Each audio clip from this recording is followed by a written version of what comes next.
ತ್ಯಾಗ ಬಲಿದಾನದ ಸಂಕೇತವಾದ ಬಕ್ರೀದ್ ಹಬ್ಬವನ್ನು ಮುಸ್ಲಿಂ ಸಮುದಾಯದವರು ಗುರುವಾರ ಸಡಗರ ಸಂಭ್ರಮದಿಂದ ಆಚರಿಸಿದರು.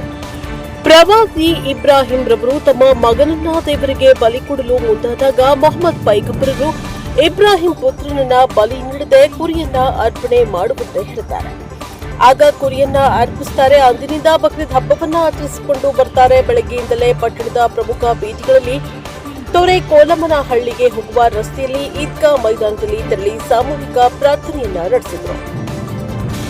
ವೃದ್ಧರಿಂದ ಹಿಡಿದು ಚಿಕ್ಕ ಮಕ್ಕಳು ಕೂಡ ಭಾಗವಹಿಸಿದ್ರು. ಧರ್ಮ ಗುರುಗಳು ಹಬ್ಬದ ಸಂದೇಶ ಸಾರಿ ದಾನ ಧರ್ಮದ ಮಹತ್ವದ ಕುರಿತು ಬೋಧನೆಯನ್ನ ಮಾಡಿದ್ರು.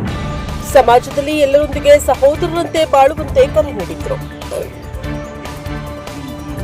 ಪರಸ್ಪರರು ಶುಭಾಶಯ ವಿನಿಮಯ ಮಾಡಿಕೊಂಡು ನಮಾಜ್ ಮುಗಿದ ಬಳಿಕ ಸಂಪ್ರದಾಯದಂತೆ ಕುರ್ಬಾನಿ ನೀಡಿ ಭೂಮಿ ಆಕಾಶಗಳನ್ನ ಉಂಟು ಮಾಡಿದ ದೇವರ ಕೃಪೆಗೆ ಪಾತ್ರರಾದರು. ಮುಸ್ಲಿಂ ಸಮುದಾಯದವರು ರಾಜ್ಯದಲ್ಲಿ ಒಳ್ಳೆಯ ಮಳೆ, ಶಾಂತಿ, ನೆಮ್ಮದಿಯ ಜೊತೆಗೆ ರೈತರು ಸಮೃದ್ಧಿಯಾಗಿ ಇರಲಿ ಎಂದು ದೇವರಲ್ಲಿ ಬೇಡಿಕೊಂಡರು. News bureau, NPS TV4, Nayakanahatti.